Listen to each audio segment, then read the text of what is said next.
Hello to all our magical listeners. We are Marie and Kate. Together, we love to chat about mindful magic.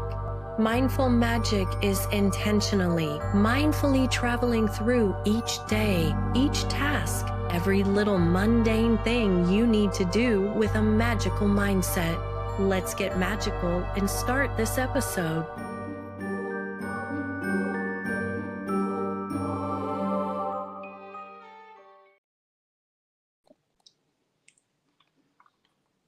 Well, hello, everybody. Hello. Welcome, Lloyd. Oh, we got to unmute.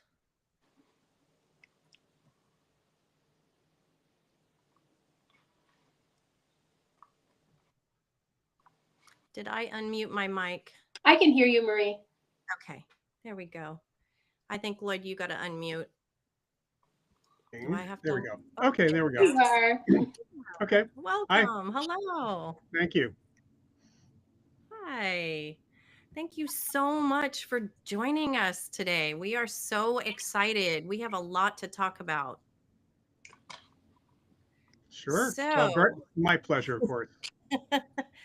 we're going to just jump right into it. So, everybody, thank you again for joining us on the Mindful Magic podcast. We have a very special guest today, my friend Loyd Auerbach. And I'm going to read you just a little bit about him, and then we're going to jump into some pretty cool discussion.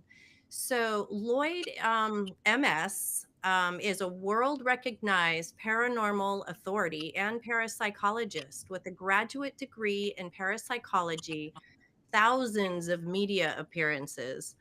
He's the author and co-author of 9 books on the paranormal, including the second edition of a paranormal casebook, as well as Psychic Dreaming, ESP Wars, East and West, and the classic ESP, Hauntings and Poltergeists. He is co-author of 2 novels in the paranormal mystery series, Near Death, A Rainy Day Investigation, and its sequel, Afterlife. He's also the director of the Office of Paranormal Investigations, president of the Forever Family Foundation, and we can't wait to talk about that later, on faculty at Atlantic University, and president of the board of directors of the Rhine Research Center, where he teaches online parapsychology courses through the Rhine Education Center. Besides all that, he's a professional mentalist and the past president of the Psychic Entertainers Association, performing as Professor Paranormal. And he also occasionally does his thing as a professional chocolatier. So welcome, Loyd. That's so much. Thank you. You've had Where do we start? By far over with. So I'm going to jump right into some questions. So, you've been so deeply involved in parapsychology for decades, and just your fountain of knowledge. So how exactly did your journal into the paranormal begin? Well, in some respects, it got started when I was probably about, I don't know, 5 or 6 years old. I had started developing an interest in psychic powers, psychic abilities. Certainly had a love for ghost stories, partly because some of the comedy shows and movies that were about ghosts. And as I grew up, I finally heard the word parapsychology, probably when I was about 12 or 13, sent me to the library looking for books on the subject because I was a little science geek. And I figured there got to be something to that, and found books by J.B. Rhine and many of his colleagues that happened to be in the library. So that really captured my interest. It caused me to start a parapsychology club in my high school back in Elmsford, New York. With the help of a couple of teachers, I got to meet some New York area parapsychologists while I was a teenager, thanks to a neighbor. And even though I couldn't study parapsychology undergrad, I did focus on supernatural beliefs and magical beliefs around the world in my anthropology background, and lucked into, timing wise, a graduate parapsychology program at the, unfortunately now no longer in existence, John F. Kennedy University. got merged into National University. So kind of a long progression to answer that question. Wow, a Oh, wow. parapsychology club in high school. I mean, That would be so cool. Yeah, we did not do any ghost hunting at all. We focused on ESP tests and some PK tests. I'm old enough to have, when we were accessed a computer, it was actually through a modem and it was a teletype. And I learned basic programming from one of the teachers, and we created a couple of ESP tests. And it was really kind of a lot of fun. We did go visit a spiritualist church and see some mediums working and things like that, but didn't really do the ghost hunting thing. So the ESP tests just bring to mind the scene in Ghostbusters where they're doing Yeah. the cards. So Right. true or not true, Dr. Peter Venkman is loosely based on yourself. I can't confirm nor deny, but I will tell you that that's a lot of Bill Murray. I have to say that there is mostly Bill Murray. I think, from my understanding, he ad-libbed a bit of stuff there too. But Dan Aykroyd spent a day at the American Society for Psychical Research library while he was writing the script, the final script. This is probably, I think, 82 or early 83. I worked part-time there in the education department. Unfortunately, I wasn't working the day he was there. I was really kind of mad about that when I heard about it. And what I found out was that he asked for information on all the personnel.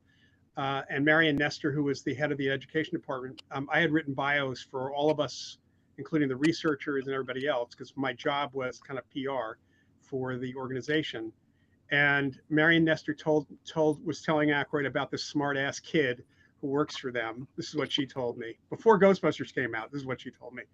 So later on, when people have been asking my colleagues, who in the world is Peter Venkman based on, they all point at me. That was my son's question. He wanted me to ask you that. I can be a little bit of a smart ass, depending on who I'm with as well, and the clients. Sarcasm is a beautiful thing, I think. Yes. It's kind of inbred in New York. It's just kind of a thing that happens. Yeah. That's right. So for our listeners and viewers who may not know or have maybe questions or a kind of a loose understanding, what exactly is parapsychology and how is it different from like the current ghost hunting or paranormal TV shows that we see? So parapsychology is a scientific study of people's experiences and potential abilities and the phenomena that connects to what we call extrasensory perception, which is the ability of the mind consciousness to pick up information without the use of the normal senses or logical inference. It covers mind over matter, what we call psychokinesis, mind-matter interaction.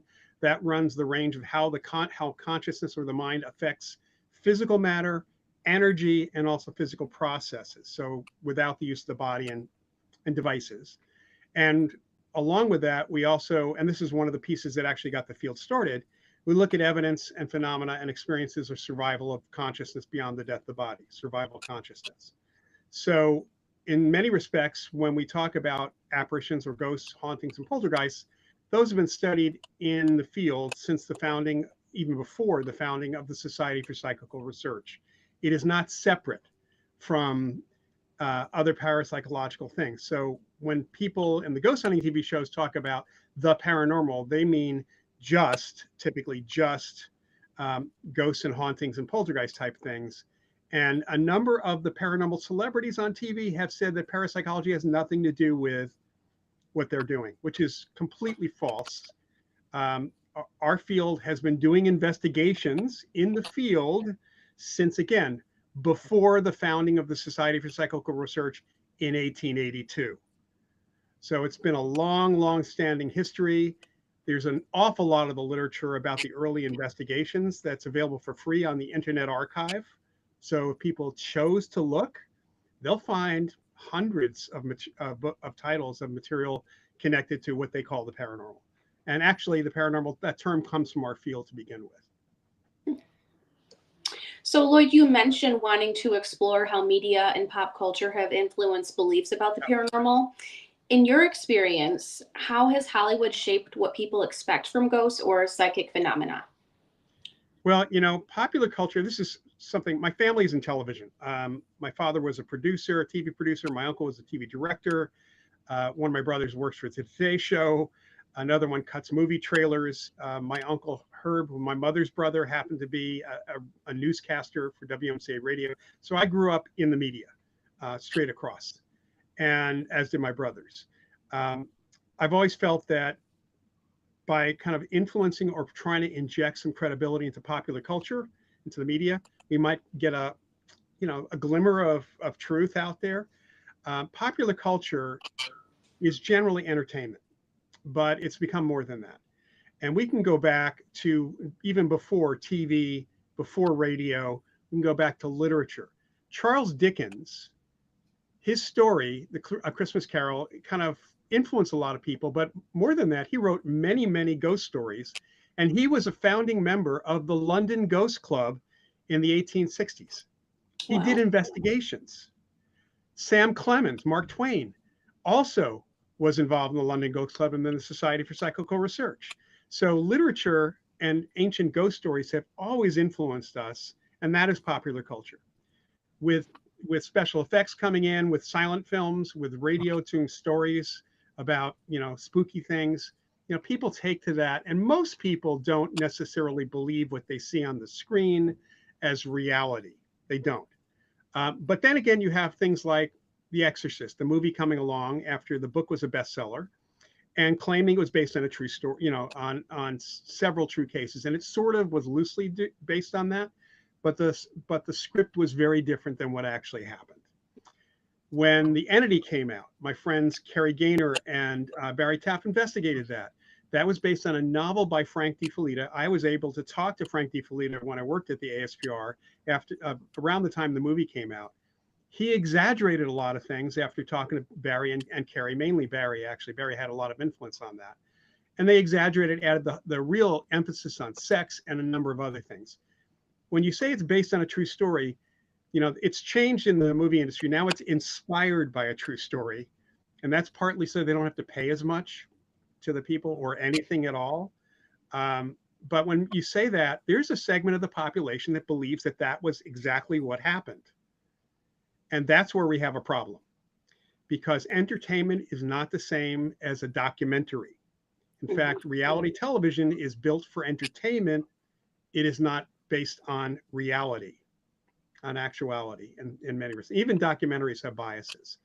So what's happened is there's a folklore that has developed out of both spiritualism, which ran, started in the 1848 and continued really very popular in the early 20th century.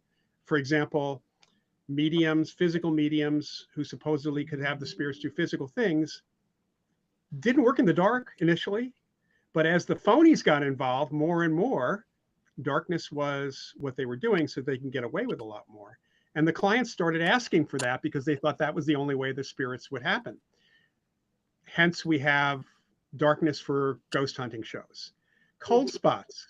People feel cold, but they don't. If you measure the temperature differences, it's very rare to find an actual temperature difference in a cold spot, unless there's a natural explanation for it. That was a theatrical device. I mean, if you're watching a movie, silent or otherwise, and the spooky music starts and somebody who's walking into a room, the breath starts coming out and you can see it, you know something's about to happen. That doesn't happen in reality. People have believed this folklore. But also, let me just mention that my uncle, the soap opera director, when I asked him point blank and I asked some of the actors too, he was, when he was doing All My Children, I actually got to talk to Susan Lucci and some other folks. And I said, do you know if the actors, and I asked the actor, do you ever get approached by people thinking you're the character? And I know Susan Lucci said yes. She was always playing a bad girl on TV.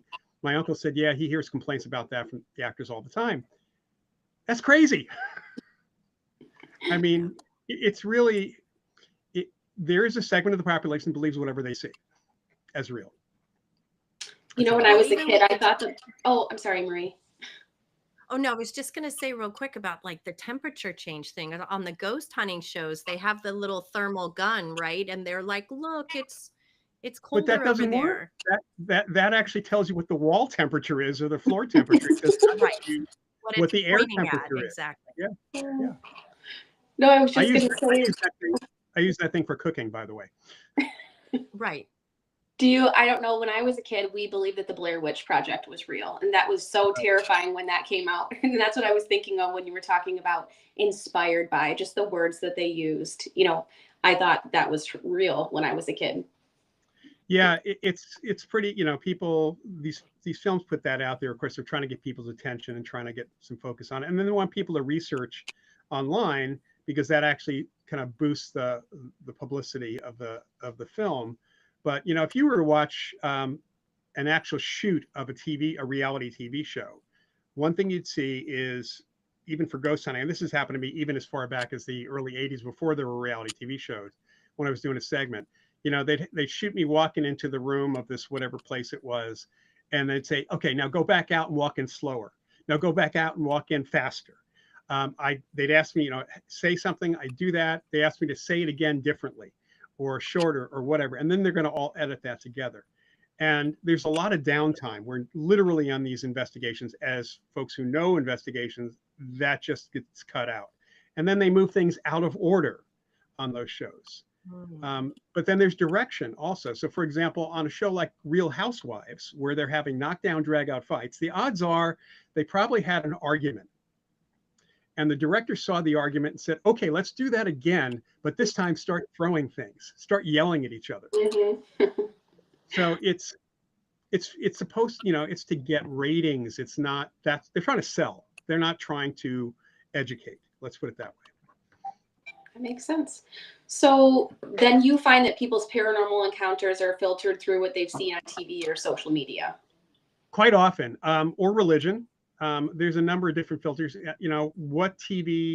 What pop culture has done is created its own folklore, and depending on what their favorite TV shows or the movies that really affected people, emotionally especially, if it scared you, the odds are you've taken it to heart to some extent.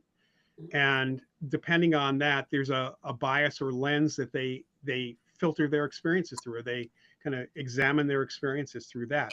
If it's at all, if it feels like or it seems like something that could be what they saw in a movie, that's where they go. Mm-hmm. That reminds me of my childhood. So many shows that I loved, were considered evil, or, even The Wizard of Oz, so the religion, that makes absolutely. Yeah. I have been called a tool of Satan a few times when I've lectured in the Deep South. Me too. It's okay. I don't mind. I don't believe in I don't believe in the devil, so I don't really mind at all. So, right. We got to have thick skin to step out of the norm. Yeah. Stuff like that. I know where it's coming from. I just want everybody to know this is a shirt from the show Supernatural. It has a pentagram on it that's reversed. I don't believe in the devil either. I wore it strictly for this. That's it. It's a Halloween costume. I've got a bunch of things here in my office that you're not necessarily seeing that probably would be considered, something that could bring in the evil spirits. I mean, I've got probably a dozen Ouija boards or talking spirit boards in my house at this point. So never had a problem at all. So how do you think the ghost hunting community has changed over the last few decades because of these influences? Well, there really wasn't even the inception of a community per se until probably the mid 1990s, when the internet more or less was starting to spread its wings through Netscape and kind of browser things like that, services like AOL. There was an online organization that tried to actually create this, subscription and join this and become a ghost hunter kind of thing. And this was all before the TV shows. But then once the TV shows started, especially when you have people who are essentially plumbers, which is what Jason and Grant were, they worked for Roto-Rooter, you have the average person. In other words, no education necessary to do this. That is when people started taking it up as a hobby. Unfortunately, it really is important to know what you're trying to investigate and what the phenomena is and what it isn't. So because that was completely ignored by the TV shows, and of course now you had also Ghost Adventures, and they're making it even spookier, and people just wanted to have thrills and such. So I'd say that because of the shows, it has grown exponentially. What I did see in the 2000s, for example, is that there would be one group in Seattle, which was actually, there was a group that started in the late 90s in Seattle. It still exists. And then there were arguments in the group. This is what I heard from the guy running the group. And they would split. And then that group, the two groups now that kind of went out of this one that are now split off, they split again because there were arguments and they didn't believe in what each one was doing, or somebody got bored and they left. And eventually there were 50 groups in Seattle that were spawned by this one ancestor group that still exists. And I saw the same thing in Sacramento and other parts of the country as well. And then eventually some people would just stop because some of the people just got really bored, realizing that there really wasn't anything they were going to experience, or they weren't into the tech that much, things like that. One of my students about 10 years ago for the Rhine Center, she was also taking college classes. And for a project in a sociology class, she was going to write a report on the explosion of ghost hunting groups. So she went on the web and she started looking for still existing at that time active websites for ghost hunting groups. She stopped counting at 3,000 in the United States. Wow. And I'm sure there's either, it may be more, there may be a little less depending on what's going on today. But I mean, you think about that in itself and some of the claims some of these groups actually make, which are, I've seen groups claim that they're following a scientific process, but one of the major part of their team is a demonologist. That's about as far from science as you can get. That's religion. It's not science. So we see things, a claim of all this equipment that makes them doing science. That's not science at all. I think about TikTok. I'll sign on in live. So many people in a cemetery, ghost hunting and with the spirit boxes. And I feel like more now, even more. Yeah, and I love going to cemeteries, really nice cemeteries. I usually go in the daytime, though, just so I can see what the tombstones say. Yeah. And some of them are really, one of the most beautiful cemeteries I've ever been to is Sleepy Hollow Cemetery in New York. Oh, wow. That would be awesome. It's beautiful. And there's a bridge over the Little Sawmill River, which is supposedly the bridge where the Headless Horseman appears. So there's some really cool places around the country. And Salem Cemetery is really cool to look at, but partly because the history that's there. It has nothing to do with, ghosts don't hang out in cemeteries. Yeah. I always ask people, if you were dead, would you hang out in the cemetery or would you go, to a bar? Well, and all of these ghost hunting groups and all the just the explosion of all of this, it just shows how much interest is out there. People are hungry for finding out what else is out there, what happens after we die, where do we go, And honestly, I think that's the positive of the explosion from the TV shows that people have come out of the woodwork. The downside is that too many of those people have no curiosity about what you just said. They're really not interested in what happens after we die. They're just interested in getting their evidence or having an experience. It's the ones who have a curiosity about what is going on and why is it happening. That's what we do in the field. We're trying to figure that out. That's where we get people who are kind of moving forward in helping us understand things or even their own understanding. Right. Well, so how did the older religious and folkloric beliefs still shape how people interpret paranormal experiences today? Well, first, a lot of times they shape the movies and television shows. Folklore, the TV show Supernatural that you mentioned, tons of religious and supernatural folklore placed in that. Buffy the Vampire Slayer is based on folklore, vampires and things like that. So from that perspective, all that folklore is there. I think for most people, it tends to be the religion they grew up in and what was drilled in their heads, either by their religion or by their family. Sometimes it is cultural, and it sometimes depends on whether or not, they're first generation, second generation in a community that talks about, certain beliefs as well. But what's really interesting is how often I've talked to people or have called saying that they think they have a ghost or they're worried about something else. And on occasion they'll say, I'm very religious, or I'm very Catholic. And my response is, talk to your priest. And if it's Catholic church folks, I usually tell them to talk. I don't necessarily do that with most people in a lot of, certainly not in holy roller or fire and brimstone religions, because they'll really have a problem if they do that. But I've met a lot of Catholic priests, even got referrals from them who know a little bit about the field. And one of the best examples I can give is a call we got on a radio show I was doing with a friend in New York City.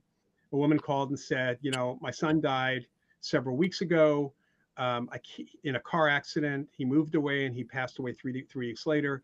I keep hearing his voice and he's saying, and I said, what is he saying? Mom, I have something to tell you. And then she says, I'm very Catholic. I'm afraid it's something evil. I said, have you told your priest? She said, no. I said, talk to your priest. She called back a week later. Her priest said, ask him what he wants. And she described when she did that with a little bit of fear in her heart, his response apparently was, about time, Mom. And he provided information. He had moved for a new job. He was a young guy. He left the house. He'd moved for a new job. Unfortunately, got killed in a car crash. He already had a life insurance policy because of the new job. They did not have all the information on how to contact her. So he gave her the information about the insurance company.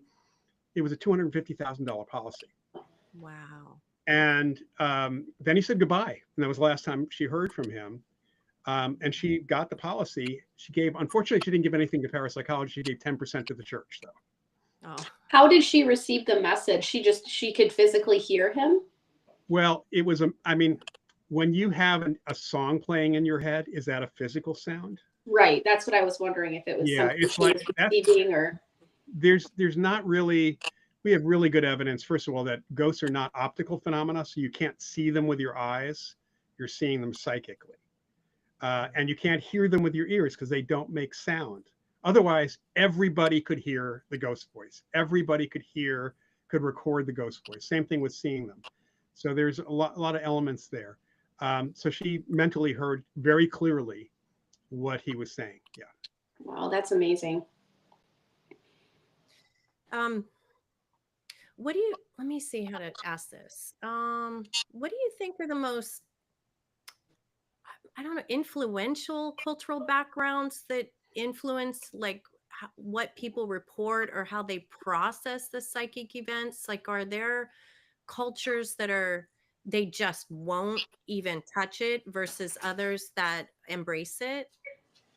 The range, first of all, the range of psychic abilities or experiences or phenomena is pretty wide. It's not just, ghostly experience. It's also maybe precognitive dreams.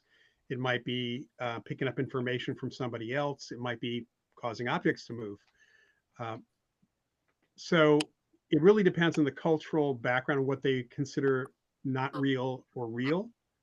So many cultures accept that there are people with what may have been called second sight. We call ESP. Usually it's someone in a position of, if we go back in history, it's usually like shamans and wise people in the place, the healers, people like that have unusual abilities. So those are often, depending on the culture, that can be well accepted unless religion gets involved for things. Or unless they've had a really bad experience with it, which somehow is picked up on by other people as well. So it just really depends. The Australian Aboriginals believe in telepathy, that they can pick up stuff from thousands of miles away from other people. There's this whole belief in what is called the dream time, which is really the real world. We are a shadow of the dream time. And that was the ancestors' world. And some people in Aboriginal community who are called wise men or Aboriginal men of high degree, kind of think of it, there's wise women also, could supposedly move into the dream time and travel great distances with a few steps. There's some really bizarre experiences I ran into looking into them from anthropologists who reported that it seemed that happened in a couple instances. Or they could heal people, or they would communicate with each other, or pick up information at a distance. But there were things that they didn't believe in. The idea of moving objects with your mind was not a big deal for them. They didn't really think about that at all. So some things were just simply never considered. If you go to European beliefs, again, highly influenced more by Christianity than anything else. The belief that anybody could do anything that was unexplained depended on their role in that particular village or society. So, for example, St. Joseph of Cupertino was witnessed flying, levitating, and like over 100 feet and kind of zooming around like, I don't know, anybody remembers the Flying Nun, but kind of like that. And he never got accused of witchcraft. And I suspect, in fact, I pretty much firmly believe from the record, it's because he was a priest already. And it was okay for a priest to do that because, you know, that's a miracle. But if somebody else had done that, that's a witch. That's right. So it often depended on their position in society as well. And also whether or not somebody had it in for them.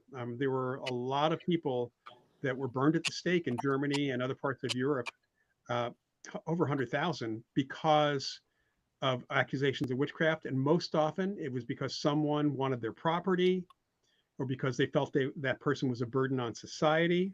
We're kind of seeing a witch hunt today of different type. So those kinds of things have come up over time too. So it's not always religion. It's not always a real belief that this is evil. It is some other ulterior motive. Yeah, we did a whole episode before Halloween on the Salem witch trials and how those were not, by far, were not the very first witch trials. Right.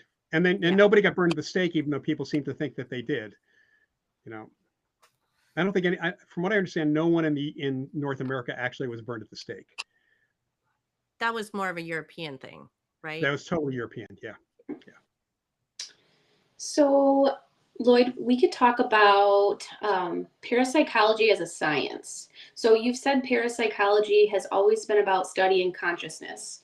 How has mainstream science finally started catching up? So when we talk about things like ESP, we're talking about consciousness, you know, and frankly, to this day, there's no agreed upon definition across the board in science about what consciousness is.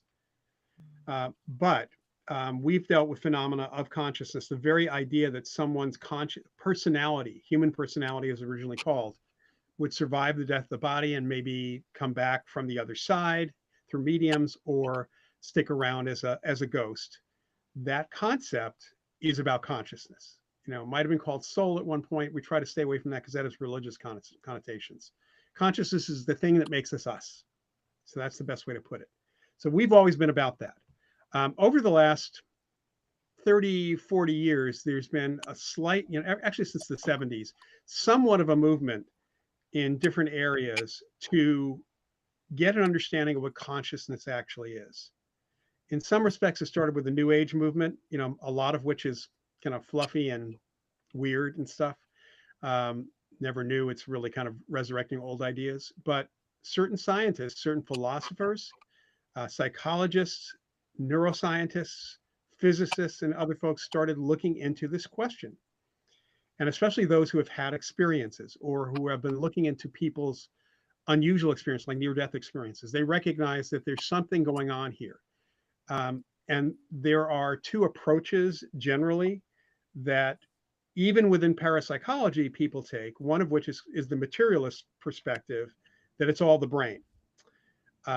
In our field, we have people who do not believe in that the evidence of life after death is evidence of life after death. They see it as evidence of some other ESP ability, kind of extended there. And that, even though it's all in the brain does it, it's still, the brain has non-local consciousness. The brain can kind of reach out and pick up information otherwise. Then there's the other side, which is either dualist or idealist, that we're looking at all this evidence that consciousness, and this is something, by the way, these two perspectives are shared by people who are researching consciousness in general. It's either the brain, or it's more than the brain, or maybe even not even in the brain. That's outside. And that's the idea that the brain might generate consciousness or consciousness that comes into the brain from outside, that we can perceive things without the use of the brain, or the brain processes the information for us. So what's happened in the last probably 10 years is that more and more people outside the field of parapsychology are starting to recognize, as they get interested in consciousness and what it is and researching it, they're recognizing that we've been doing it for over 100 years. We've been looking at that.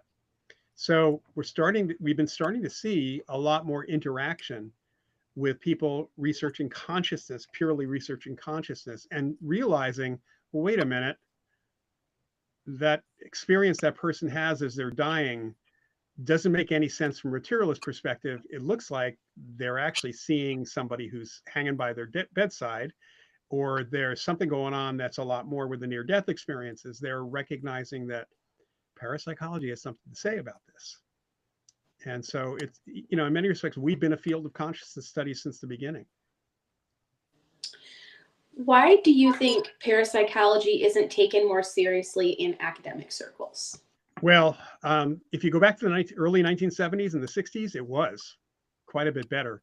In fact, when I worked at the ASPR in the early 80s, we had a catalog of a little over 100 universities that had undergraduate, for the most part, who had undergraduate courses, at least one course in parapsychology. Today, you might find a couple. What happened in the mid-70s, though, with the arrival of Uri Geller to the United States, so that's part of the inception, there's some other stuff that was going on at the time, was the founding of the Committee for Scientific Investigations of Claims of the Paranormal. True disbelievers who decided to make sure the rest of the world disbelieved in the paranormal, disbelieved in psychic things. They originally founded supposedly as a truly skeptical organization. One of the founders was a mentor of mine, Marcello Truzzi, who was a sociologist. And he was on the original group, or in the group that started it. And then slowly over the first year, recognized that the majority of the board, the people in PsyCop, as it was called, were actually true disbelievers, what Marcello called pseudo-skeptics. They were not skeptical. Originally, they were supposed to look at the evidence and the research and try to balance it off and see what was actually going on. No, they were actually on a hatchet job. And that happened a couple times, and Marcello quit. He firmly allied himself with the Parapsychological Association, with our field, stayed skeptical, but really felt that there was something to all this. In fact, he was a proponent for psychics working with police, even though he didn't believe the psychic was truly psychic the way we think of it, but still was useful because they could see the evidence and work it differently in their heads. Like a lot of those, like Monk or those other guys on the USA TV shows. So that committee included several people who were very big names in a scientific field or as authors, as well as the amazing Randy, who kind of promoted stuff like from the magician's perspective. And unfortunately, they really wormed their way into academia in the United States, to a point where starting in the 80s, it became, especially in the mid to late 80s, it became terrible, or a problem if somebody mentioned they were even interested in looking into the questions. I mean, they would be ostracized by the folks in their department. They might actually have problems. I knew someone actually who was an adjunct professor at University of Florida who was fired. He got a letter, and in the letter it said, because of your outside work in interest in parapsychology, he could have sued, but there were other reasons he didn't sue them. He really should have sued them for a wrongful termination, since he had absolute proof, as it happens. And I, myself, there's stories from me, from Dean Radin, from other parapsychologists, when we've met people who are in various sciences who have, they might in a group say, oh, this stuff is, woo-woo or whatever. And then they pull you aside after and say, okay, I got to tell you my ghost story. Or I have to tell you my psychic experience. It's like, why won't you talk? Because the other people in my department are going to think I'm crazy. I'm probably going to have some problems with the school, that kind of thing. It's a stigma that's been applied, and it's starting to lift because of the consciousness study stuff. I think it is lifting a bit. And also the PsyCop is gone. The current folks are a little bit better, not 100% better, but they're a little better. Wow. What would you like to clear up as the biggest misconception people have about parapsychology? That there's no scientific evidence for extrasensory perception, psychokinesis, and survival of bodily death. There is there's a couple of things. If I'm approaching the ghost hunting world, considering I heard at a conference in 2008, one of the principles of ghost hunters actually say there was no good literature before the 1990s, when there was over 100 years of literature in the subject, including just the ghostly subject. Um, that's the kind of attitude I've run into for folks. People in the ghost hunting community seem to think that parapsychology, because it was promoted this way on some of the shows, is just lab stuff, but it's not.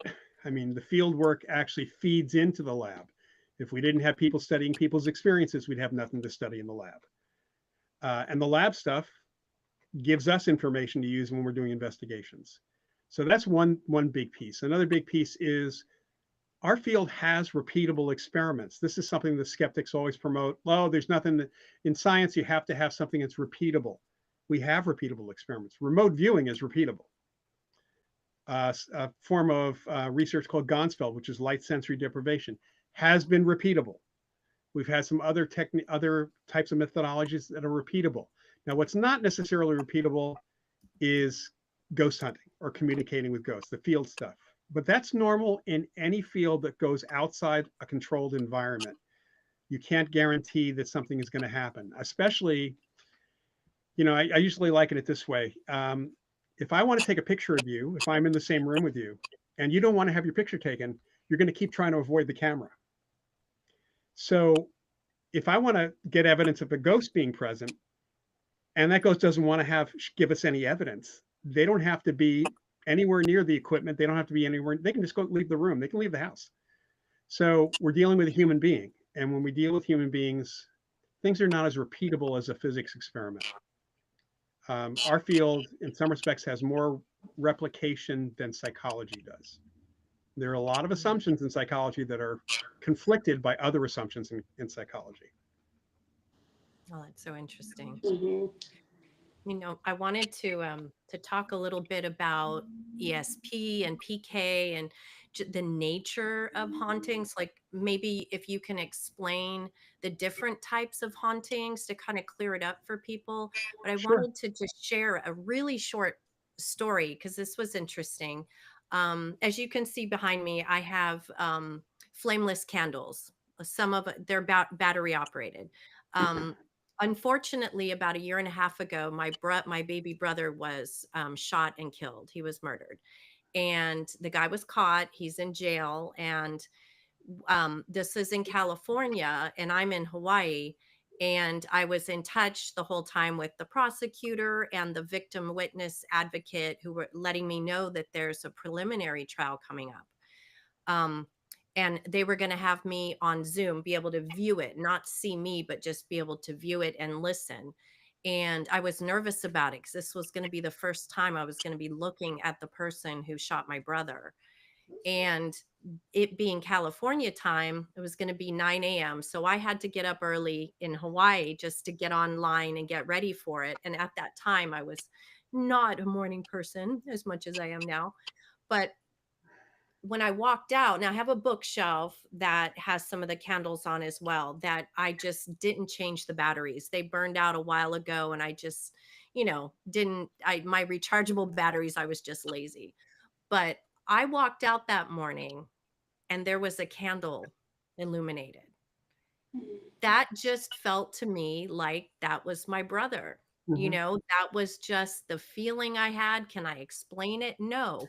Maybe was there a tiny bit of juice left in the batteries and the shelf shifted somehow and it made contact just on that perfect moment? Possibly. But it's that coincidence that people talk about, that there are no coincidences, right? But anyway, I wanted to see what you thought about that. And then maybe you can explain the different types of Sure. hauntings. Sure. So as far as that experience goes, that's not the specifics are uncommon, or, I don't really hear about electric candles, but the idea that some sign or something happens that indicates that the deceased person, usually a loved one, is letting you know that they're present or that they support something. That's reported all over the place. Most of the time, people get those signs within a couple of days of the person dying, but then some event happens, later on, and it's a physical thing that other people can see as well, and it just connects directly to the individual who's passed away, because it also connects to what's going on in that moment. So that's a pretty normal thing. Now, when we're talking about spirits or ghosts, at what we call apparitions, we're talking about consciousness after death. For the most part, most people, when they haven't, so that's one category. All right. An apparition is one category, the ghost. For the most part, those people are witnessed or experienced in some way at the moment of death or within 48 to 72 hours. That's pretty normal. That's probably about 95% all ghostly experiences are you see somebody, you hear somebody's voice, something physical happens, like their picture jumps off the wall, something that connects to them happens within a short amount of time. If it's a physical thing, it is one of two things. Unless it's totally a coincidence. It is either that individual who's died is giving a little burst of mental energy. So think of it, it's psychokinesis, mind over matter. So whether it's a dead person or a living person, it's still psychokinesis. And they're creating that effect for whatever reason they can't connect in any other way. If it's a non-physical, in other words, you see the person, you hear their voice, you get a feeling, a smell that's connected to them. That's a bit of information that they're sending to you. Think of it as telepathy, your mind. And in your brain processes that as a visual, auditory, olfactory, in some other way. Okay. Most of the time when we deal with apparitions, we're dealing with people who are still here. They haven't moved to whatever the mediums call the other side. And when they communicate, mediums communicate with people on the other side, they're not asking those people to come back. Think of it as those people are establishing a line of communication. That's pretty much what's going on. Hauntings are related to places. And in fact, the word haunt doesn't just represent ghostly things. In fact, the word haunt is, I mean, you haunt places, you're haunting your home, I'm haunting my house. A regular at a bar, Norm and Cliff were haunting Cheers. So if you watch old movies from the 30s and 40s, they talk, and especially film noir, they talk about trying to find the guy's old haunts. So it really is about place. And we use the term haunting in the paranormal context to represent those situations in which things are repeating themselves.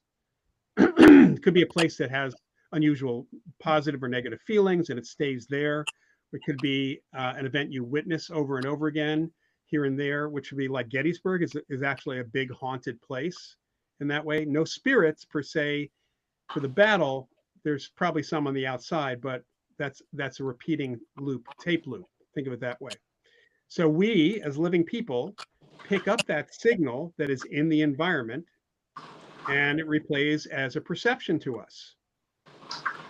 Most important thing to know about hauntings, or what are called residual hauntings, is that psychic residue is created by the actions and emotions of living people, not dead people. Hauntings have nothing to do with the dead anymore than watching an old movie like The Maltese Falcon has anything to do with the dead people who are in that movie. Sorry, guys, I have a big storm. I'm going to mute me. Okay. Oh, sorry about that. Getting a little. That's right. Yeah. So basically, this is probably one of the biggest misconceptions also with the ghost hunting world, is that you can have a haunting that is a repeating event that you perceive of living people who are still alive, because it's living people that leave the impression behind, not dead people. Dead people leave no impression behind unless you you see the dead body. That's probably a different kind of impression. So the environment somehow holds information, and we, with our ESP, our non-sensory, our extrasensory perception, we pick up that information. It's not about spirits or anything like that. There are actually spirits or ghosts who hang around a single place.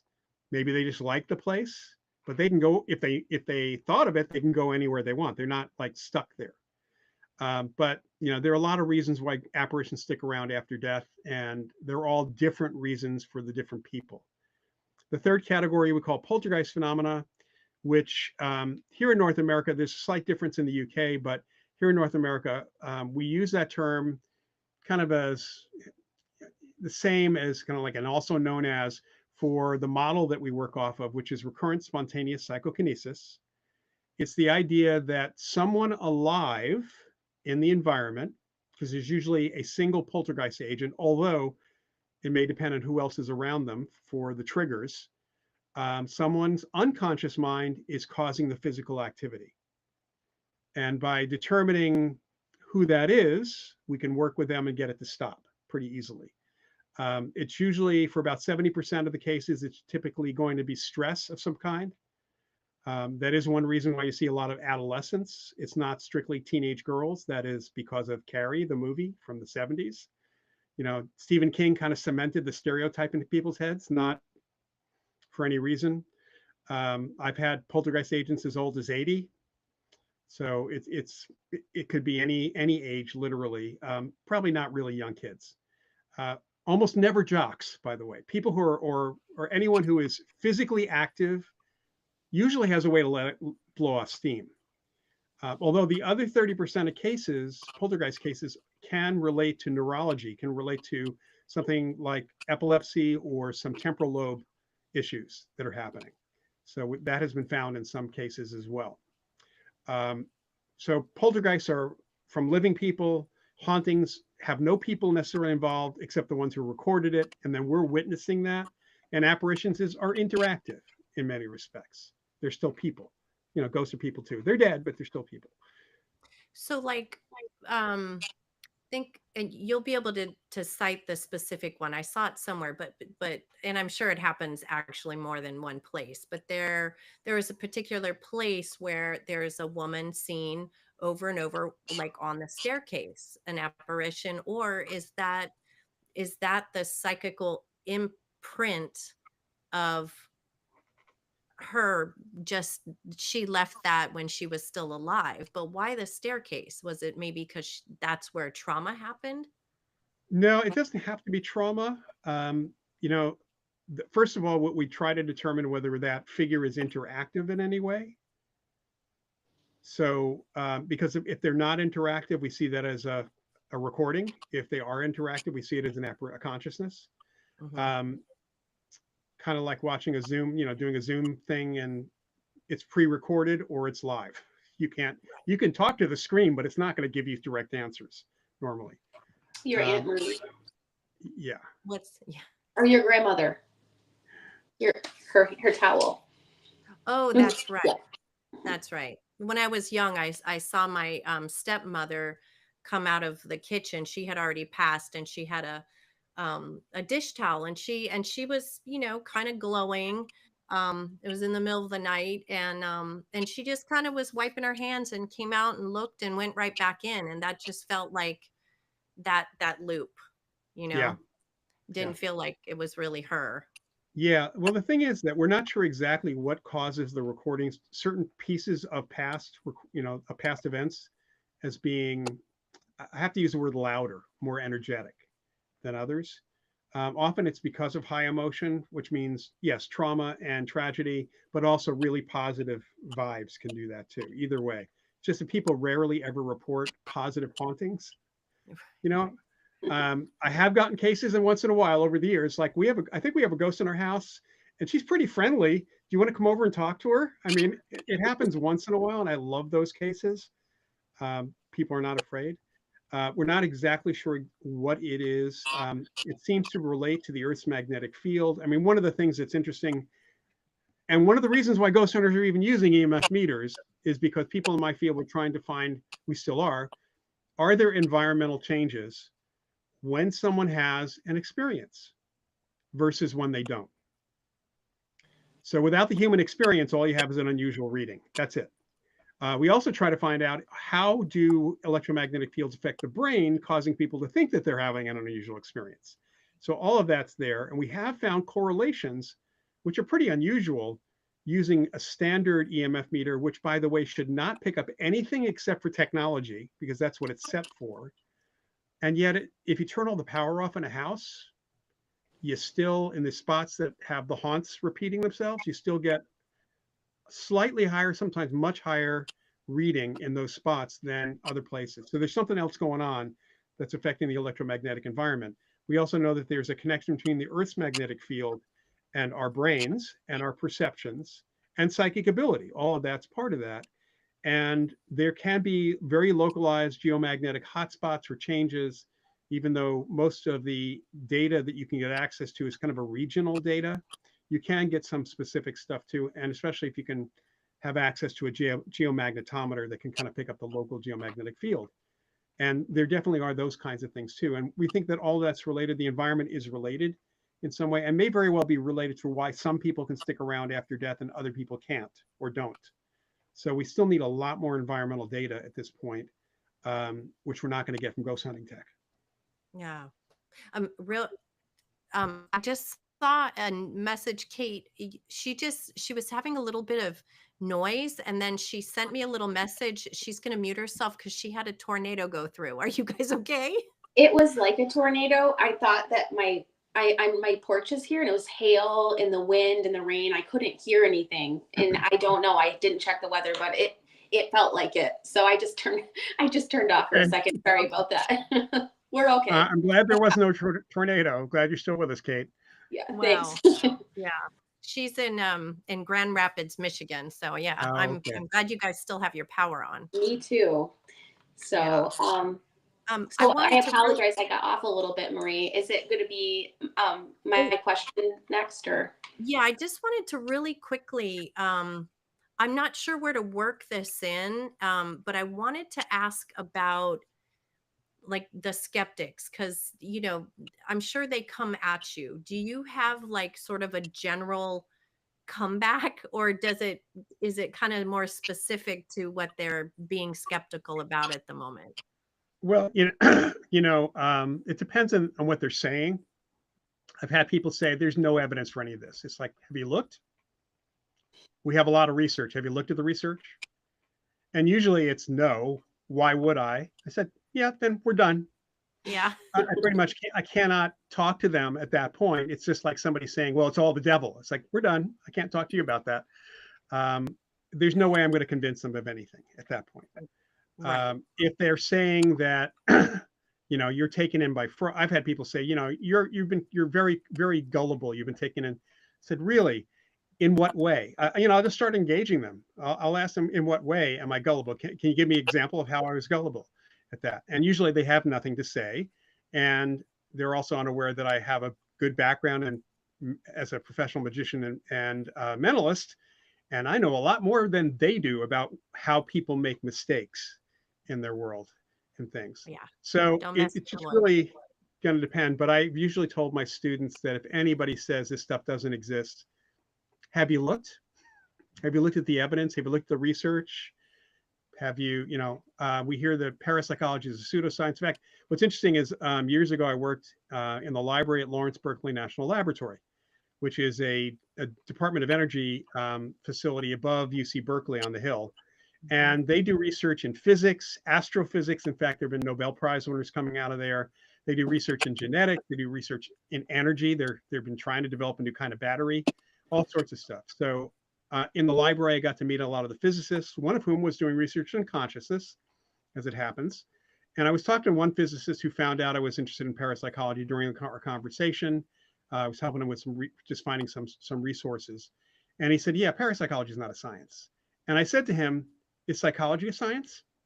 And he rolls his eyes and says, no, psychology is not a science. So the issue here is physical science is different than social science. When a physicist or a chemist or a biologist says it's not, parapsychology is not a science, that's a good comeback. Is psychology a science? And if it is, how is that a science and parapsychology is not? If a psychologist says it's not scientific, it's like, and you are? It's like, how is psychology a science? I just asked them, because we are dealing with human beings and subjective experiences which cannot be validated except by the person's testimony. Yeah. Okay. Oh, the Lawrence Berkeley labs are so cool. I've been to the nuclear accelerator. Oh, yeah. Yeah, very cool. Lloyd, could you share one or two of the most memorable or bizarre cases you've worked on? Sure. Bizarre. Let's do bizarre first. I had a case come in from the local police department a number of years ago. This is actually written up in my paranormal casebook. Um, the police had referred this family to me. JFK University no longer had the parapsychology department. I was still on faculty, and we had just finished up the program. Um, the university kind of got rid of our program for funding reasons and other reasons, but I was still on faculty teaching some parapsychology. And it turned out the family had so it was a family of four, and they were older kids. These were not younger kids. So a couple and their older kids, much older kids. And they had leased this house for about 6 months in in the town that I'm in right now, Martinez. And they were having the most bizarre things happening. There was one room in the house that if they stayed there for more than a couple minutes, they would, especially in one spot, they would start feeling dizzy and nauseous and have to leave the room. They felt bad. They were getting headaches in different parts of the house. They were seeing shadows out of the corners of their eyes.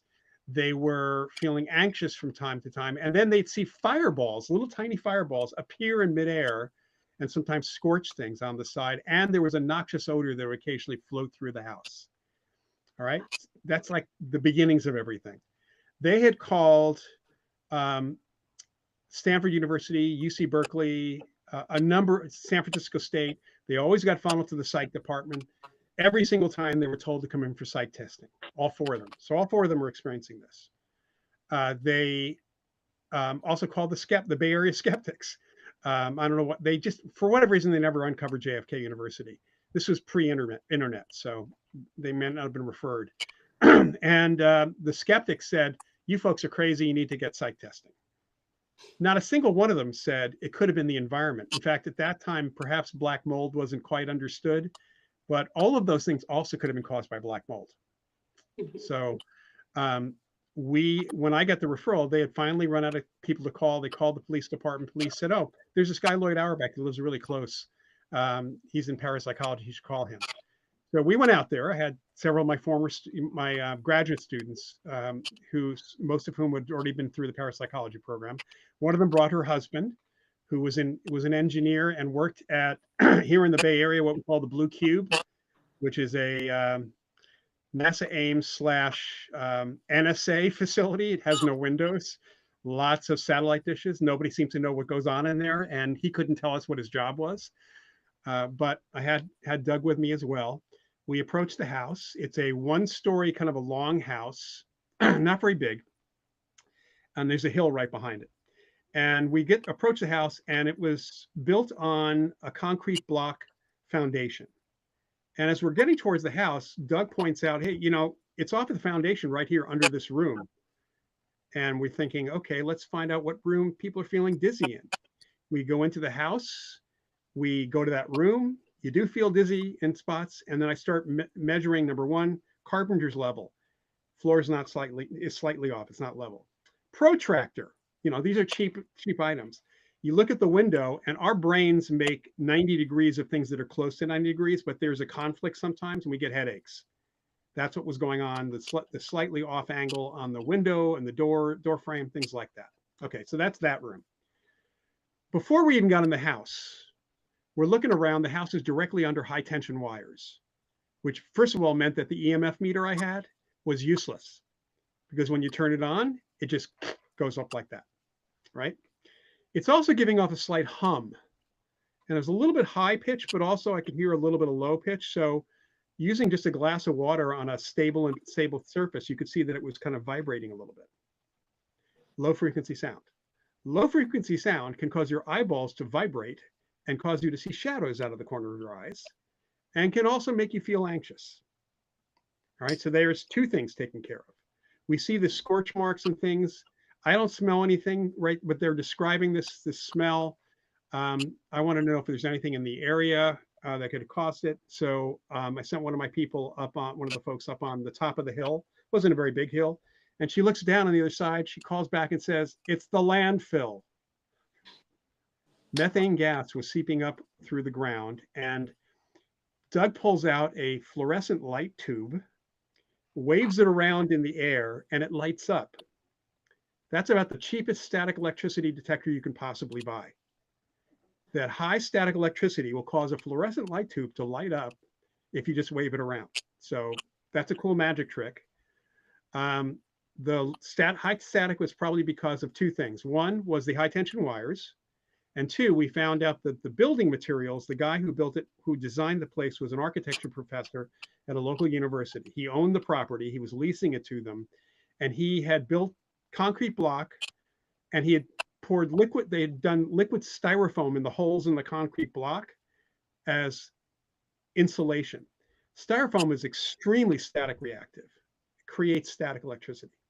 So methane gas lights on fire with high static. We saw that in another case. So there's all these normal explanations put together. That was one of the most bizarre situations I've ever been in. But the outcome for that was they had already called the owner and said they went out of the lease. They had like a 2-year lease. He wouldn't let them out. He's like, how can the house be haunted? I just built it. You're the first people living in it. It's not. So I basically, Doug had picked up, I think it was like 15 different zoning violations of the building. He gave him a list. I told them what to say to the owner, that they needed to be out of the lease and they must get their money back for being in an unhealthy environment.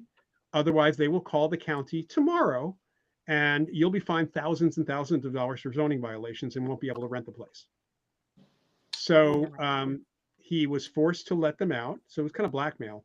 And when I called them about a month later to see they had settled in somewhere else, I said, did you ever call the county? She said, of course we did. We don't want anybody else moving in there until he fixes everything. Wow, so, great detective work on Yeah. that. That's, and I wanted to use that case. It's bizarre, but one of the most important things about this what we do is, some of the TV show people, they say we debunked the case. We did not. Debunking is the act of uncovering fraud. There was no fraud here.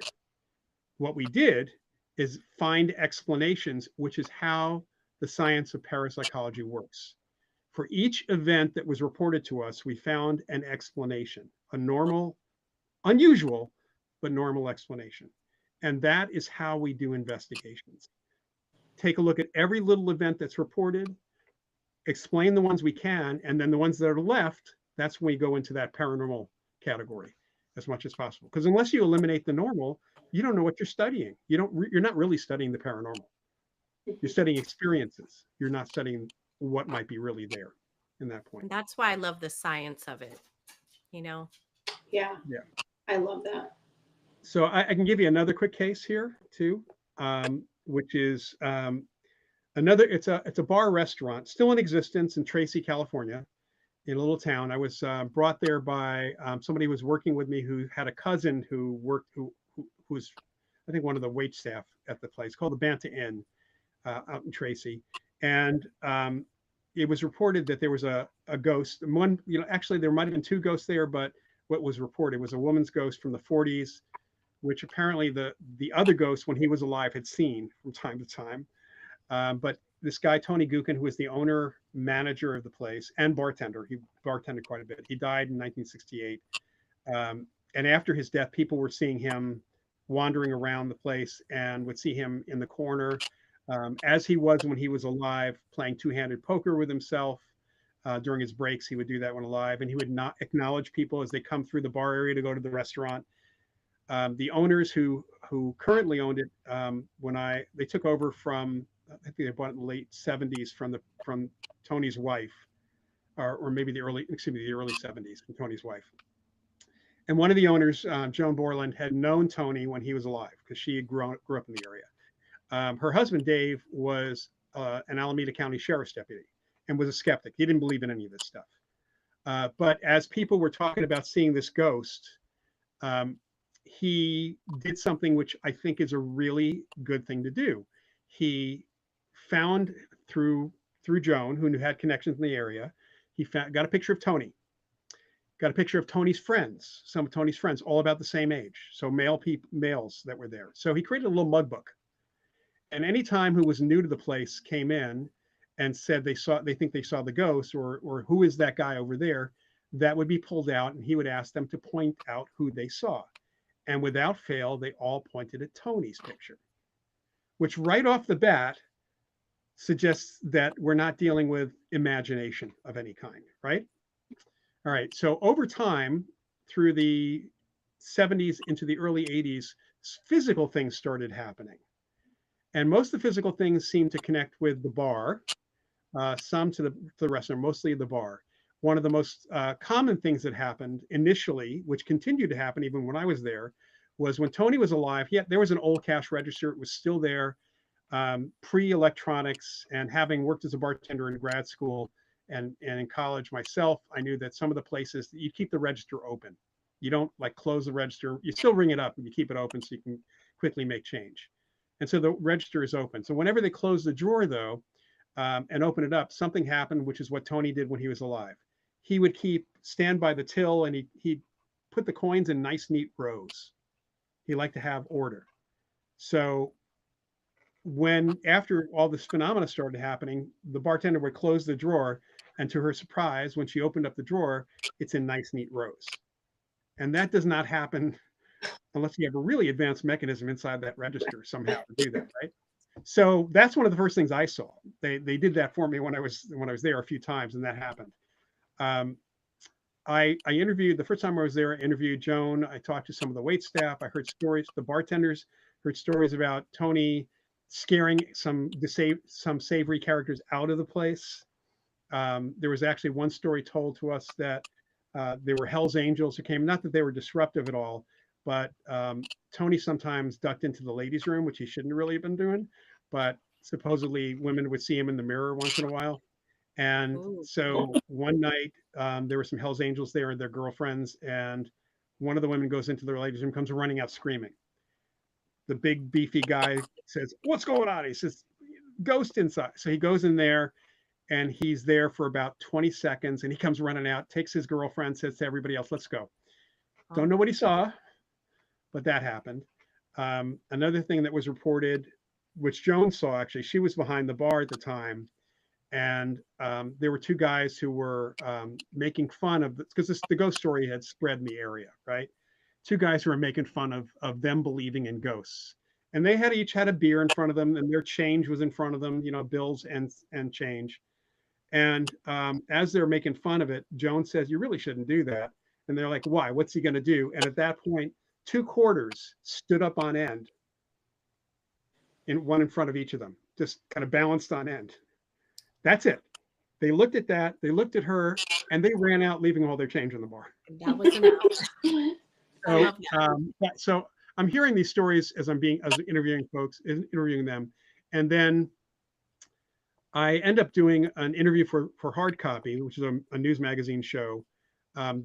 Which is actually I think it was the second time I was there, and we're there maybe 11:30 in the morning, 11:30 in the morning, and I'm in the bar area. I'm facing the bar, sitting on a stool. The director and the cameraman are facing me, shooting me, with their backs to the bar. There is Joan Borland and the bartender at the far end of the bar, nowhere near us. Nobody's in the kitchen at that point because they weren't at lunchtime yet. And an ashtray, as I'm talking, pops up off the bar, rises about 3 feet up, flips over, and slams down on the bar. It was a glass ashtray, didn't break, made a really loud noise. Joan and the bartender start laughing. I started laughing. The director's like, "What was that?"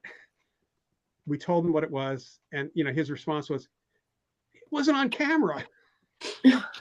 And as we're talking, a glass starts sliding across the bar like in an old Abbott and Costello movie, which they also saw, but it also wasn't on camera.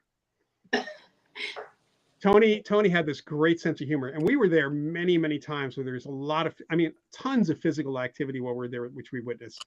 Almost never on camera. We did get one thing on camera for a show called Beyond Bizarre, just purely by accident, only because they left the camera running when we were talking about something else off camera.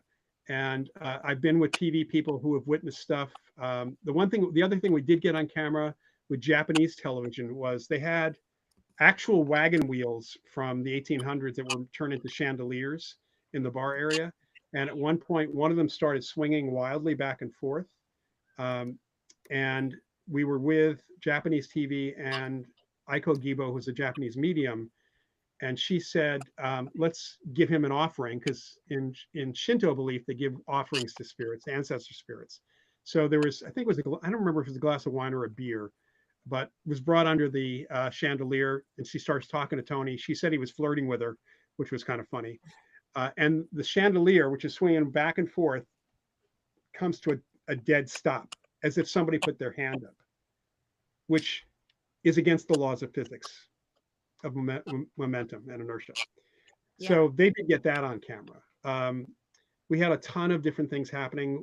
I was with a director, his fiance, and a cameraman having dinner in the restaurant, talking about this. And I was mentioning the fact that too often we have people like you, the director or somebody witnessing something, but you never want to go on camera.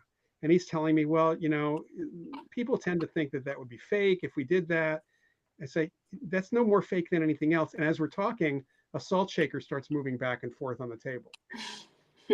And they all look down. It's like, and again, I feel like it's an Abbott and Costello movie, because that's what they used to do in those movies. And I said, so you're gonna put yourself on camera? He said, I just told you we're not gonna go on camera. I've had so much stuff I mean, honestly, in the years that I've done television, so many things have happened behind camera, that it just, there was one TV pilot I shot with a major production company for Fox Television. It was a very expensive pilot. We had a 60-person crew in a very large house with a lot of activity, but I insisted, and they agreed, that every member of the crew sign a release form before we started. And we actually interviewed a number of people who were on the crew who saw stuff happening during the whole process. We did get some other phenomena, was some little things on camera too, but unfortunately the show ended up being too expensive for Fox. It was very, they didn't want to do a weekly paranormal show on Fox that was that expensive, a reality show that was that expensive. Where was that? Where was that? It was in Valencia, California, on the edges of the Angeles National Forest. Oh. That's about all I can tell you. I can't, Yeah. It's a private residence. NDAs. Yeah. And they weren't afraid. I mean, that's the thing, is the family wasn't afraid. The kids thought it was all cool stuff. Yeah. So, that was another reason that we could work with them. And they were professionals. I mean, they were not, I think one of them was a lawyer. The other one, I can't remember what she did. One of them was I think the woman might've been a lawyer, and he was a corporate exec or something something that's not your typical, the kind of person that's found on some of the shows. But Banta was a fun place.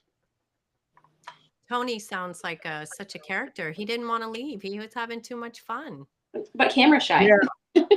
He was, well, I think that one of the things that I've learned over the years is I feel like the apparitions who are sticking around, especially who want to have a little bit of fun, might know better than to do things on camera, because then they're descended on by all sorts of other types of people. Good point. It can be a problem. I know that places like Banta, not so much, because we haven't done any, that hasn't been on any of the ghost hunting shows, and the activity has, it kind of died down, no pun intended, in the 90s, late 90s. I hear that there's still some activity that happens, but Tony might have gotten bored and moved on at some point. The Moss Beach Distillery is not as active as it used to be. Again, Kate might have gotten more used to things, but once those places are on TV, sometime, I know in the 80s, in the 2000s, the distillery would be on several TV shows. I mean, I have a lot of them on one of my YouTube channels, one of those segments, and people would call the distillery, even as recently as like 5 years ago, and say that they want to do an investigation. We're a ghost hunting group and we're professional. We want to do an investigation there. And the distillery would say, you can't stay overnight. So, and the reason was, and is, and in fact, they've turned down, or I should say, I have turned down TV shows for them since 2008, since the TV show Ghost Hunters did a hatchet job on the place. Because number one, they get misrepresented in a lot of ways. But more importantly, a lot of these groups expect carte blanche to be able to let into the place kick everybody out, have overnight. This is a working restaurant. And people need to understand that if it's a working business, like a restaurant or a bar, number one, there's insurance issues. And if it's after hours, the only people typically who are covered are going to be maintenance people who might come in for cleanup. So there's that issue. Second, there's, how do they know you're not going to steal them blind? I mean, the restaurant didn't lock up their fridges. They didn't lock up the booze. You can't leave people there overnight for that. I mean, I've been able to do it because I got to know the owner really well and he trusted me. But even so, there was still one of the managers stuck around as well, which I was glad because I had some other questions about turning on the lights here and there and things like that. So people need to understand, because the distillery ended up getting demands from people, which is when they started funneling them over to me. I'm a ghost hunter, or we have a ghost hunting group. You did TV, and therefore we're should be able to. We have the right to come in and do an investigation. It's like, well, you're all going to come for dinner. Right. Make a reservation. Yeah, make a reservation. Yeah. Yeah. The Moss Beach Distillery is such a lovely place too. I would hate to see it just get too overrun, Yeah, they're really careful. And again, anytime that, it's been quiet for them for quite a while. And anything that comes up though, I handle it for them. I'm glad they have you for that.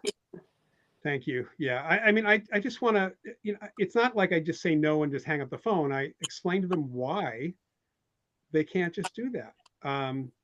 I got a call from a friend of mine who works on Ghost Adventures, and sadly, and it's a few years ago, and they wanted to do the distillery. And I said, you do know that they have big windows and there are street lights and you can't black out the windows. It's not going to be dark. That's number one. Not that that really matters with Night Shot. I said, and number two, you guys willing to pay a location fee? Because if they have to shut down, you have to pay for their lost income. Yeah. Mm-hmm. Yep.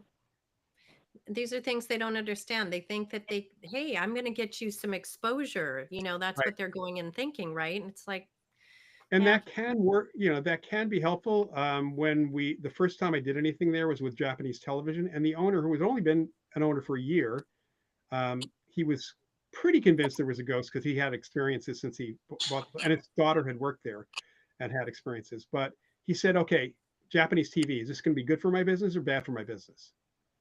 And my response was the first thing he'd ever heard that said that somebody understood his business. I said, how's your food?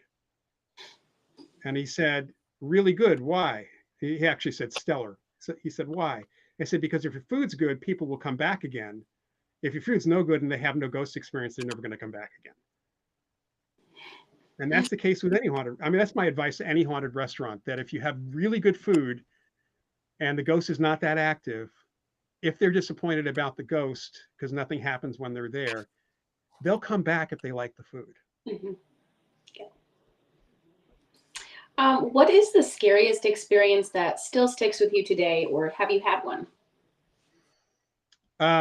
Being in a house where I was called in on a supposed poltergeist case. As I'm interviewing the woman, I was pretty sure that was not what was going on. And her husband comes home drunk and didn't know I was going to be there. And he starts going for a gun, and we have to talk him down. And that was the scariest thing That's not a scary ghost. That's a scary person. I have never had a negative, scary experience with anything paranormal. I've had, felt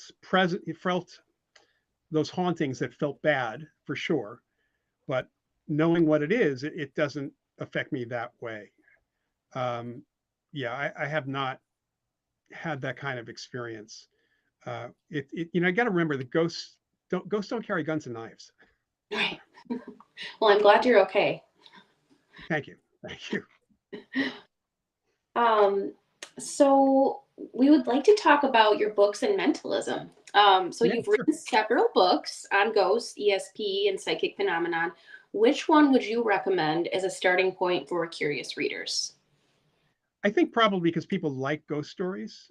There's two books I'd recommend. Number one would be a paranormal case book, because I do have a bit of front matter, which is also on my website, kind of a FAQ about ghosts and hauntings and things like that. But the stories themselves, which include the 2 stories I told, the Banta Inn and that kind of crazy environmental case. So it's not all about ghosts. There's a couple other fun stories that are in there. Um, they'll really kind of illustrate how we deal with these things and the connection to ESP and psychokinesis and things like that. So that's one good starting point.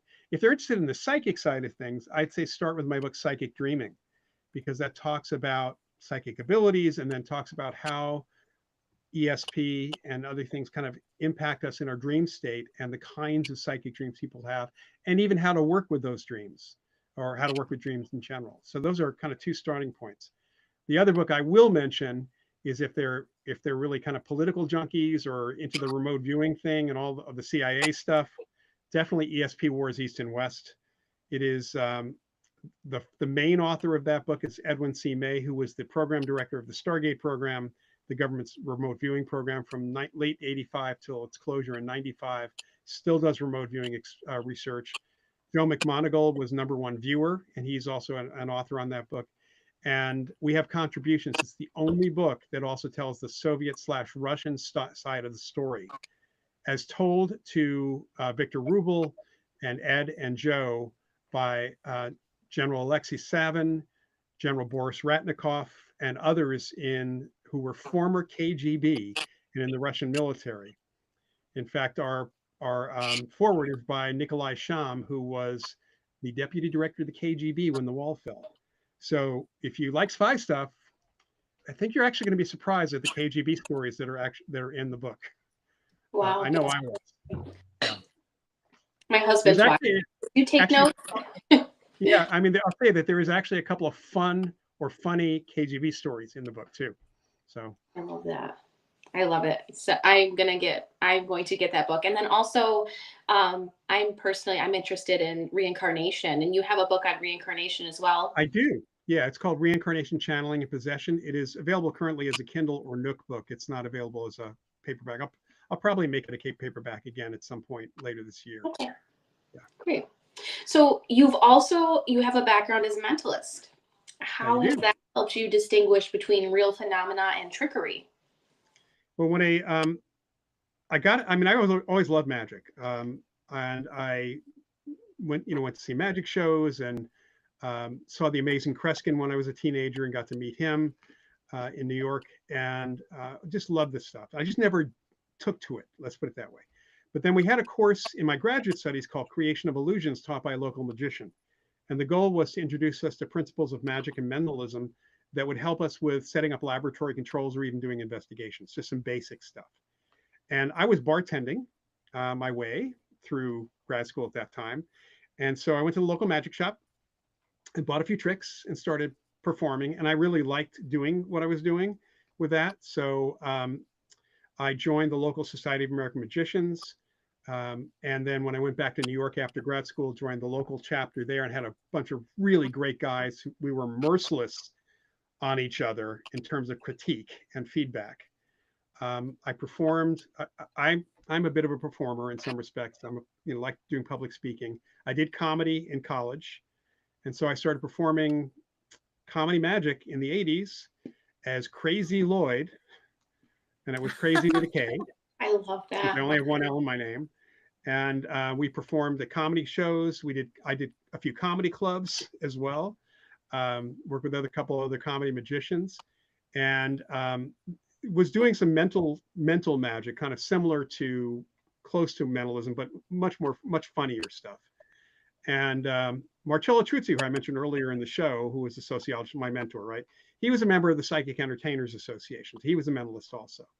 And towards the end of the 80s, he said, Lloyd, people in the field, see you doing Crazy Lloyd, and they just have to wonder. You really need to move into mentalism, because do something a little bit more serious for the flip side of being a parapsychologist. So I took it to heart. I learned a lot more mental. I just did a deep dive into that. I was invited by another member of the Psychic Entertainers Association to join. I wasn't ready. I developed my professor paranormal persona in the early 90s, inspired by Dr. Science, who was a radio personality, kind of a comedy radio thing. He was a doctor of science. So I was a professor of the paranormal. That was where that came from. Marcello was a little disappointed that I couldn't be completely serious in my performance. I still kept a couple of fun things from my comedy magic. I still have my mind reading mutant psychic raccoon. That's part of my act as well. But I got really immersed in mentalism and joined the Psychic Entertainers Association. Kind of been really involved in that. So what I learned in that course, and I ended up teaching that course and similar things over the years, and what I've learned in the just performing. So reading a lot of magic stuff doesn't do a lot of good. It helps some. There are many people in my field who have knowledge of magic and mentalism, but they don't have practical application of that. You have to perform for people and see how they react and understand and talk to them and understand what they are remembering, what their perceptions happen to be. So that act, being out there, both for and comedy was very helpful, by the way, dealing with some people in the audience versus the skeptics. It's like I felt like I got really well armed to deal with them. But I've learned that people make genuinely honest mistakes because of perception and their belief systems. And it's not that people are gullible. It's just that we are trained, we're educated in how we label things and categorize things and even perceive things in general from early childhood. And people make honest mistakes. So when one of these pseudo skeptics says this person is stupid or gullible, it's not that they're gullible. It's just that they've encountered something that they have nothing in their toolbox to explain. Like those people who are living in that house, they never thought that there could be methane gas seeping up from the landfill on the other side. They didn't even know that it was a landfill on the other side. Unless you have those kinds of explanations in your toolbox, in your pocket, if you know something about different things that can cause different conclusions, people are just going to make assumptions as well. I mean, a good example, honestly, was there was a survey done by a realty association. I think it was probably in 2022 or 23. It made the news, in fact, during the lockdown for COVID and after, there was an upswing in people reporting that their homes were haunted to realtors. A huge, huge upswing. And in the realtors, and looking and kind of taking the reports and finding out what was said, realized that this is the first time that the majority of those people had ever been locked in their homes for 24 hours a day, weeks on end. And they never noticed the things that their house does. The sounds the house makes, it was mostly explainable. But they all went to the haunted paranormal thing because they had no experience or knowledge of what else could happen in a house like that. Makes sense. That's how I look at things. Yeah, I mean, I don't know how my house works yet. it's well, that's okay. I mean, it's just that's what I've learned because of magic, and it's something that I think is really important for people to understand, is that we make mistakes as human beings. Our perceptions are not perfect at all. You maybe seeing is believing, but it's not. I mean, not always. If it can be explained away. Yeah. Well, let's see. Gosh, we could go on and on and on. Everything is just so fascinating, and we haven't even covered everything. But I wanted to ask you about the Forever Family Foundation and the Rhine Research Center, which I am excited about. I've taken classes from you. I'm heading towards my parapsychology certification. And on Wednesday, I'm starting the remote viewing class, which I'm so excited about. I am so excited about that. Yeah, that's great. Yeah. So, I want people to understand what the Forever Family Foundation is about. All right, let's start with them. So the Forever Family Foundation was created in 2005 by a couple who had lost their daughter in a tragic car accident. And through a neighbor who was seeing a medium, apparently Bailey, the daughter, came through. And the neighbor then provided the information to Bob and Fran Ginsburg. And Bob, total skeptic, absolute skeptic. Fran took it to heart because it was information that it just sounded like Bailey. Bob went to the medium, just started just like taken everything apart and eventually came to realize two things. There was evidence coming from this medium of contact with their daughter. And number two, working with the medium eased their grief. And so they found other couples who had lost kids. Those are the initial people that started the foundation, who had worked with mediums through the initial medium, Janet Mayer. And they decided, Bob especially wanted to make sure that whenever we're starting this foundation, the mediums we work with have to go through testing. And so he contacted some researchers and had them work up a protocol, a methodology to test and certify mediums, which involves actually multiple readings and analysis, true analysis that we would normally do in research, plus really looking into whether or not this medium is ethical. Because, you can have really great abilities and be the worst person in the world, a supervillain, more or less, The foundation is a 501c3 all-volunteer organization. The mission statement is to support the work of evidential mediums in the family grieving process. So the mediums actually get exposed to grief counseling or grief training, and also to support education on the research that's being conducted on and evidence of life after death, of survival of bodily death. So that's the mission. The organization runs, I think now 5 grief transformation retreats, mostly on the East Coast. There's one in October on the West Coast here in the Bay Area. And you can join the foundation. We have, I think, about 14,000 members worldwide at this point. You can join the foundation for free. It is a free joining thing. It is just foreverfamilyfoundation.org, just like it sounds. If you're looking for a good medium, we have a list of our certified mediums and how to contact them there. You know that they've been vetted. That's a good place to start with that. And I'm president of that organization, very happy to be associated with them for years. And I have to tell you that having performed mentalism for sometimes the grief retreats, but actually for the mediums, for a group of the mediums and volunteers, I will tell you that the mediums that at the foundation are some of the best audiences I've ever had. They're very, very normal people. You would not know that they're mediums unless they told you, which is the way it should be. They shouldn't, the stereotypes don't work for real mediums. Right. The Rhine Research Center, Well, which is, oh. Go ahead. No, just what a beautiful service for people. I just think that is such a beautiful, beautiful service for people. So thank you for being involved in that.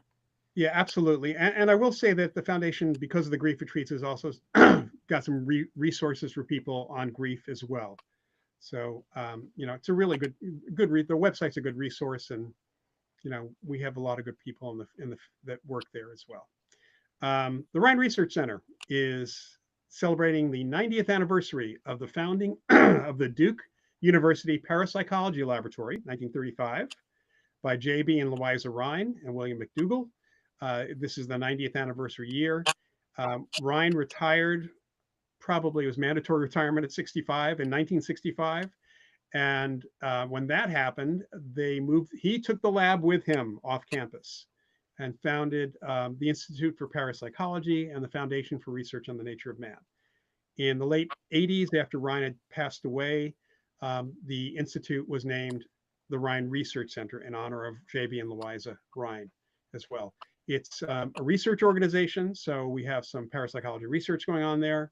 It is an educational organization, including an incredible library that's there on site, and the education center where I teach. John Kruth, the executive director, also teaches through that. We have other people like Paul Smith, member of the Stargate program, teaching remote viewing. We have a wide range of courses that go on there, and they're all online. People all over the world take them. You can take them for fun, or you can take them for credit towards one of our many certificate programs that we actually have. And you will encounter or find it much easier, because I always get asked this, how do I get into the field? Well, you get into the field by getting to know people in the field. And one of the ways you can do that is by taking courses at the Rhine, or at the very least becoming a member of the Rhine Research Center, because you'll end up having some cred. Take a course, if you're taking courses at the Rhine, you can pretty much contact anybody in the Parapsychological Association, and they will, in general, they're very willing to talk to people curious about the field anyway, but that gives you more of an edge. I'd say I'd have to think if there's anybody you shouldn't mention my name to. I can't think of anybody off the top of my head right now. But Well, that's why I'm doing it, is to get the street cred, some a little certification. I just feel like it gives me that knowledge base and that to speak from. So I'm excited. yeah, yeah, it's a great organization. We right now our media library, the platform that was actually taking the media library from Vimeo and putting it up on the site, we had problems with that. So John is working out a new platform for that. But we have hundreds for members, we have hundreds of lecture videos of people who have lectured for the Rhine over the years. We have upcoming, in fact, Friday the 13th in June, Stephen Schwartz is lecturing. That lecture will be up on YouTube a couple days later on the Rhine Research Channel's 90th channel that's there. It's kind of a sub channel of the Rhine. So go to the YouTube, type in Rhine Research Center. You'll see what's there. I did a lecture with John Kruth about the history of the place. Joe McMonagle did a wonderful lecture in April on remote viewing. Absolutely incredible lecture on being in the program. That video is already up on YouTube. There's many others that are on YouTube already. So there's a lot of opportunity there. If for anyone watching this who happens to be in the Durham, North Carolina area, there are on-site research meetings every Wednesday and other things you can participate in, including occasional Psi games where you get to do ESP testing and things like that. Well, and that's what I like about it, is being not just being online. Like you can log in and be in the live class, which I like because you can ask live questions. Not, I mean, you can email the professor after and all of that. But if you are just not in the right time zone or whatever, the videos are always available online. It's Yeah, great. the classes are definitely. I mean, they're up even well after the class is over. I've had Hmm. students go back and rewatch something a year later. So Is it rhineedu.org? Rhine RHINE rhineedu.org is the Rhine Education Center. They can just go to rhine.org and start at the main page, and then there's an education tab that they can click on too. But there's a lot more on the main page also. Let me see. What classes do you have coming up, and so they can register on that? Is there any other classes that you want to mention that are coming up? John Kruth and I have not determined the classes for August yet. They will be up, should be up no later than the end of this month on the Rhine Education Center page, so rhineedu.org. They should be there at that point. I suspect I'll be teaching one of a couple of classes. I may be teaching my course, Presenting the Paranormal to the Public again, which is a course really about if you're in the paranormal community or ghost hunting community and you want to get out and speak about it. I teach people how to talk credibly, even to your friends. Sometimes people don't know how to express the definitions properly or even have good conversations. That's one of the things I talk about first. I talk about public speaking because I've been a public speaking coach, working with media, writing about it and publishing all that part. It's a practical course. The other course so either that one likely, or I do a developing your intuition course every so often. Also, that probably will be those two classes in August. They're both 4-week classes. Developing your intuition is really about developing ESP. That's what it's really about. There's a couple other things I might be teaching, but again, we haven't determined those yet. And there'll be other classes. August is a 4-week class session. And then the next set of longer and shorter classes will start at the beginning of October. Okay. Love those. Those sound like great courses. All right. Let's see here. So where can we find your work and learn more from you? So what, your website, or how do people find you? So the easiest thing to do is go to my website, which is loydauerbach.com. Just remember, it is only one L. You can see my name right on the screen here. So just type that in. There is a media page if you're looking for other interviews. In fact, once this one's up, I will make sure I put the link in on that page as well. But there is actually a resources page, which gives you links and information about the credible organizations in parapsychology that are out there online. So you'll have links to them. There are also some links to some publications that are available. and even some people I follow on X, which I'm also going to be following on Threads and other places as well. Some credible people, and a few YouTube channels to really pay attention to. And there's also a couple of FAQs that are there. If you go to my press kit, you'll see some other FAQs and other material there. And then my books, of course, are all accessible that way too. The other thing is I do an every other week online live Q&A, which I've been doing for years. It is called Ask Professor Paranormal, and people come and ask me questions. I have a lot of regulars, thankfully, who when nobody else is asking questions, they come up with something, which is good. All the shows going back, I think I'm on show 50 coming up. They're all recorded and they're under the live tab, so you can kind of go back and see what it's like if you want. And that's just simply youtube.com/at Ask Professor Paranormal. If you do youtube.com/Loyd Auerbach, you will be taken to a page with a lot of my TV appearances, so clips of various TV shows. So tons of stuff about the distillery, Moss Beach Distillery, the Banta Inn, the USS Hornet's another one we did a lot of, and there are a few other places that are there as well. And then I have another channel, which is just simply youtube.com/Prof Paranormal, PROF, as in Professor Paranormal. And there are a few lectures there.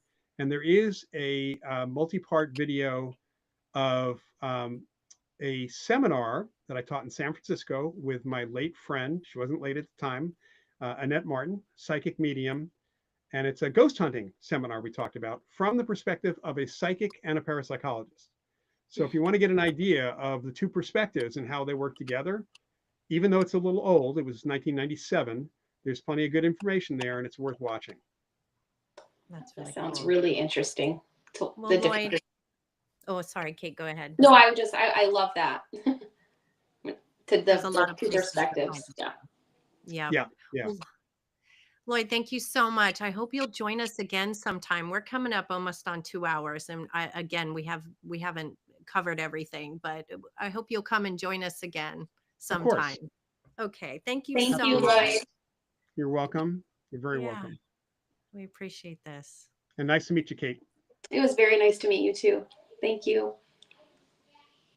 And Kate, yeah, everybody, thank you for tuning in again. You can always email us at mindfulmagicchannel@gmail.com, and we will post all of Lloyd's links, links to his books and what we discussed here today on our YouTube page and Facebook and all the social media. So thank you guys so much. Thank you. All right. Bye, everybody. Hey, Lloyd.